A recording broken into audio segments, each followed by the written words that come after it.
Namaskar. I am Shefali Vaidya, and I'm very happy to be participating in this unique seminar on the feminine in the Hindu Dharma. I'm grateful to Indica for giving me a chance. My paper today is titled Stri Janma Na Bhave Udas, that is the shades of feminism in the poetry of Saint Janabai of Maharashtra. The state of Maharashtra has a culture that is very unique and it is deeply steeped in the Bhakti tradition. It is a tradition that developed in Maharashtra from almost 8th century CE. It's an egalitarian movement about bhakti towards Lord Vittal of Pandharpur as the one force that unites people from all genders, castes, languages, ages, and everything. The Varkari movement produced a long line of women saint poets.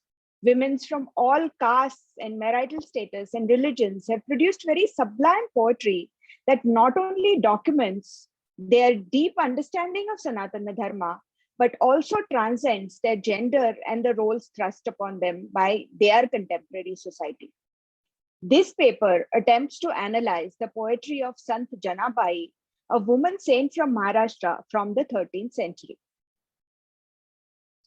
Feminism, as we know it today in India, is a much maligned concept that has come to us from the Western lens. The Western concept of feminism others the male gender and perpetually views women as victims constantly struggling to seek liberation. However, Indian literature and Hindu scriptures abound with literary expressions of women which are unique in their ways of self-expression. The Bhakti movement, in particular, gave voice to many women who do not see themselves as victims, but as empowered individuals that view themselves and other people beyond gender and caste constructs. Poetry of women saints like Andal and Akka Mahadevi in the south, Mirabai and Laleshwari, and Mahadaisa, Janabai, Muktabai, Bahinabai in Maharashtra provides a sense of individualism and power gained through spiritual awakening that goes behind or beyond any gender or caste differences. So what was Bhakti movement? Bhakti movement was an egalitarian movement that evolved around the worship of a humane god in a particular form. In Maharashtra, it is Lord Vittal. A.K. Ramanujan says that one way of looking at Bhakti movement is to see them as a counter system opposed to classical and orthodox systems in their views about caste, gender, or the idea of God. Bhakti tradition was a genuine return to the universal language of everyday conversation from the ritualistic excesses of the Karmakandas. Bhakti simplified religion. Bhakti poetry was not just about spiritual enlightenment, but it was also a social document of life and experiences of the saint poets. One of the most famous woman voices in the Varkari tradition of the Bhakti movement is that of Santa Janabai. But who was Janabai? Many of us have heard her name, at least those in Maharashtra have definitely heard about Janabai. But who was she? Janabai was born into a working class family in Maharashtra in a place called Gangakhed in the 13th century. Her parents were called Dama and Karund. They were a family of Varkaris, devotees of Lord Vittal of Pandharpur. When her mother died, she was brought as a child to work in the house of one Dama Shetty, who was the father of Sant Namdev, one of the foremost poet saints of the Bhakti movement, who is revered in Maharashtra as well as in Punjab. Sant Namdev lived with a large family in a big house in Pandharpur, and Janabai was their domestic help. Janabai was only a few years older than Sant Namdev and attended to him and his family. Through the influence of Sant Namdev and his family, who were great devotees of Lord Pandharpur, and due to her own devout nature, Janabai too became an ardent devotee of the Lord of Pandharpur. She was a talented poet. Though she never had any formal training, she probably learned how to read and write from Sant Namdev. Her abhangs are critically acclaimed for both the content and form.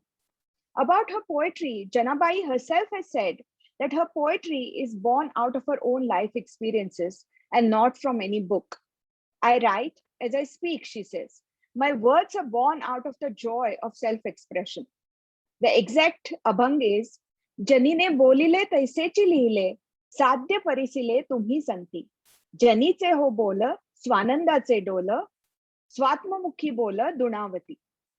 Janabai penned roughly 352 poems. They talk about her domestic responsibilities, her chores, the limitations she faced as a low caste woman servant in somebody's house, and how bhakti liberated her from all these fetters. Janabai's poems are included as a part of Sant Namdev's Gatha. Sant Namdev, as I said earlier, is revered in Maharashtra as well as in Punjab, and some of his hymns are included even in the Guru Granth Sahib. In her early poems, Janabai always describes herself as Dasi Jani or servant Jani or Namayachi Dasi Jani, meaning the servant of Nama Jani. And that is the name she uses at the end of her abhangs. She views herself through the lens of her employer Namdev and her status at his home as a lowly servant. Her early abhangs are a plaintive cry for help. She pleads to Vithoba to help her, saying that she is an orphan without parents, and she says she has nobody but Hari. She sees a watchful, caring parent in Lord Vittal at this initial stages of her poetry. Her exact poem is, Ai meli, Bapa mela, Maja sambhali Vittala, Hari re, Maja koni nahi, Hari re, Maja koni nahi, Maji khatase doi. Vitthal म्हणे रुक्मिणीला माझे जनीला नाही कोणी हाती घेऊनी तेलफणी केस विंचरुनी घाली वेणी. The translation is, my mother died, my father died, I have no one else, O Hari, but you. Please look after me, O Vitthala. Oh Hari, I have no one to care for me. There are lice in my hair. So Vitthala says to Rukmini, there is no one caring for my Jani. With a comb in his hand, the Lord himself comes down from the temple and combs Jani's hair. Janabai is also at this stage deeply aware and resentful of her social status as a low caste dependent servant into Namadev's household. She asks Vitthal, Rajai Gonai अखंडित तुझे पायी मज ठेवियले द्वारी नीच म्हणोनी बाहेरी नारा गोंदा महादा विठा ठेवियले अग्रवाटा देवा केव्हा क्षेम देसी आपुली म्हणोनी जनीदासी. She's no longer pleading, she's asking, she's resentful, she's fighting with Lord Vittal, and she's saying, Rajai and Gonai, they reside by your feet. I am cast out because I am a lowborn. Nara, Gonda, Mahada, Vitha, these are the sons of Namdev. She says, they are your priority, O Lord Vittala. When does this Dasi Jani, when does this servant Jani get to be your own? However, as the years pass and her own concept of bhakti becomes clearer, Janabai starts to look at Vitthal as her sakha, as her equal, who leaves the temple to share Jani's domestic burdens. Zadalota kari Jani, kera bhari chakra pani, पाटी घेऊन या शिरी नेऊन या टाकी दुरी ऐसा भक्तीसी बुलला नीच कामे करू लागला जनी म्हणे विठोबाला काय उतराई होऊ तुला. As Jani sweeps the floor, the great Chakrapani collects the trash and takes it out on his head. Enamored by her bhakti, he does even menial jobs. Jani says to Vitthala, how do I repay you, O Lord, for your love? However, as her voice and self-belief becomes even stronger, Janabai leaves even this dependency on the Lord and identifies with him to such an extent that she says, Deva khate, Deva pite, Devavari mi nijate, Deva ghete, Deva dete, Deva save vyavaharite, Deva yethe, Deva tethe, Deva vine nahi rite, Jani म्हणे विठाबाई भरुनी उरले अंतर्बाही.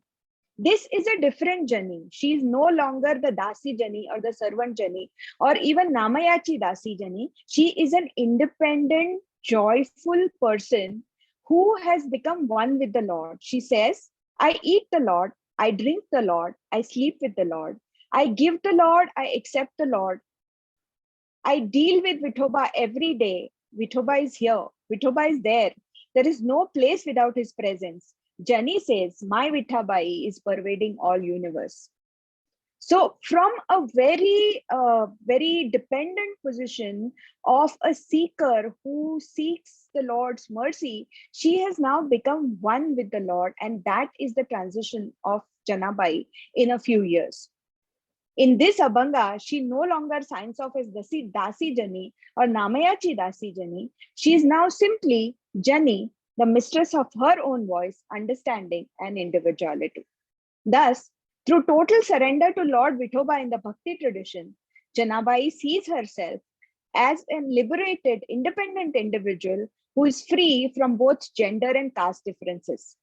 She is now the free individual who has understood that she does not need to be depressed or desolate about being a woman anymore. This famous verse of Janabai, from which I have taken my title, is one of the most remembered and one of the most evocative, most eloquent verses that she has written. She says, स्त्री जन्मा म्हणवणी न व्हावे उदास साधू संतांचे केले संतांचे घरची दासी मी अंकिली विठोबाने दिली प्रेम कळा विदुर सात्विक माझी ये कुळीचा अंगीकार त्याचा केला देवे न विचारिता कुळ गणिका उद्धरिली नामे सरती केली तीही लोकी. She says, don't be desolate that you are born a woman, O Jani, because Jani was made this way. Though I am a servant in Amdev's house, Lord Vitthal has elevated me with his love. Vidura too was my kin, but the Lord embraced him. The Lord delivered a Ganika, Kanhopatra, even though she was a singer and a dancer. Anybody can redeem themselves with the power of his name. So why should I be upset? Why should I be desolate that I was born a woman? This is a liberated Jani. This is a Jani that has moved far beyond gender differences. She is an individual who has transcended gender differences. Her poetry now elevates itself from the position of a seeker of Lord's grace to someone who has not only understood Advaita, but someone who lives it as seen in this Abhang. पाणी तेची मेघ, मेघ तेची पाणी, काया या दोन्ही मधी वेगळी ग. माती तेची धूळ, धूळ तेची माती, भेंडा आणि भिंती काय दोन. साखरी गोडी, गोडी साखरेसी, थिजले तुपासी काय दोन्ही. डोळा ते बुबुळ, बुबुळ ते डोळा, शांती ज्ञान कळा काय भिन्न. संत तोची देव, देव तोची संत, म्हणे जनी मात गोष्टी भिन्न. This is pure Advaita, which she puts it in very simple words. She says, water is clouds. Clouds are water. How are they different? Earth is dust. Dust is earth. Just as wall and plaster are the same. Sugar is sweetness. Sweetness is sugar. Both taste best with ghee. Eye is the pupil. Pupil is the eye. Are self-realization and knowledge any different? Saints are gods. God is saints. Says Jani, they are one and the same. So Janabai's Abhang start off by giving the readers a glimpse of a life of constant drudgery, with deeply felt sorrow that comes from the fact that she was born a woman and her destiny was only to serve. But after that, as she grows in her spiritual awakening, her voice becomes more and more independent, and she starts to choose to make a confident assertion of her own identity as a free individual, bypassing the cultural confines, the gender constructs, and the caste rigidity of her times. Nothing can stop her now.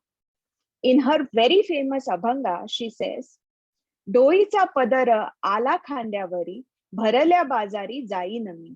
हाती घेईन टाळ, खांद्यावरी विणा, आता मज मना कोण करी. डोईचा पदर आला खांद्यावरी, भरल्या बाजारी जाईन मी. हाती घेईन टाळ, खांद्यावरी विणा, आता मज मना कोण करी. पंढरीच्या पेठी मांडियले पाल, पंढरीच्या पेठी मांडियले पाल, मनगटावर तेल घाला तुम्ही. जनी म्हणे देवा, and this is the crux here, जनी म्हणे देवा, झाले मी येसवा, रिघाले केशवा घर तुझे. This is a very profound abhang where she says, my sari has slipped to my shoulders from my head. I walk alone, fearlessly to the crowded market. Cymbals in my hand, veena on my shoulders. Who dares to stand in my path? I sit in the markets of Pandharpur proudly, pour oil on my wrist. Jani says, "Oh Vithala, I have become a prostitute, leaving you, oh Keshava, this home." This is the final gesture of liberation. This is a final gesture of renunciation. A.K. Ramanujan describes this abang as an act of rebellion. Such a throwing away of clothes is a metaphor for throwing away the cloak of social and gender oppression. Nakedness signifies being open to the divine grace without any barriers. It is also the ultimate defiance of society, the casting away of every facade, the management of appearances, and everything that separates one from another. We see the same attitude in Lalleshwari, we see the same attitude in Akka Mahadevi, we see the same attitude of ultimate defiance where women saints have moved beyond gender differences or even gender constructs or even gender roles, and they have realized the essence of Advaita, that they are a soul which is in union with the universal soul. And that is Janabai's spiritual growth, as you can see from these Abhangas. From somebody who's a dependent, who is saying, Hari re, maza koni nahi. I have no one but you, oh Hari, please help me. Please help me relieve the drudgery of my domestic chores. She has come to the confident assertion which says, Doicha padara ala khandyavari, meaning my pallu has slipped from my shoulders and I'm confidently walking to the markets of Pandharpur. This is a remarkable transition. She is no longer seeking anything from the Lord. She is so confident in her own sense of being that she does not need anyone's grace. It's just the power of bhakti that is enough for her. It is just the understanding that she is one with God is enough for her to liberate her. This brief overview of some of Sant Janabai's works make it amply clear that it was a strong voice that belonged to her that went beyond gender and caste constructs. Janabai started with a passive acceptance of her position in life, but as a spiritual understanding provided her with unique insights into the self, her verses started to change. They started to encompass a broader worldview that was beyond any gender or caste differences. Writings of women poets like Janabai, Mahadaisa, Muktabai, Bahinabai in Maharashtra give us key insights into the conceptual and practical strategies employed by women to create cultural meanings and to create a space for themselves that was beyond gender and caste in the rigid society that was in existence in the 13th century. Indian scholars schooled in the Western definition of feminist theories completely ignored this. They completely ignored the Indian tradition of the divine feminine. But if we study the works of the Indian women saints, we can see that they have contributed the original thoughts that sometimes reject the medieval ideas of Indian womanhood, and they pave way for an emancipation that is beyond mere gender equality as is understood today. Thank you.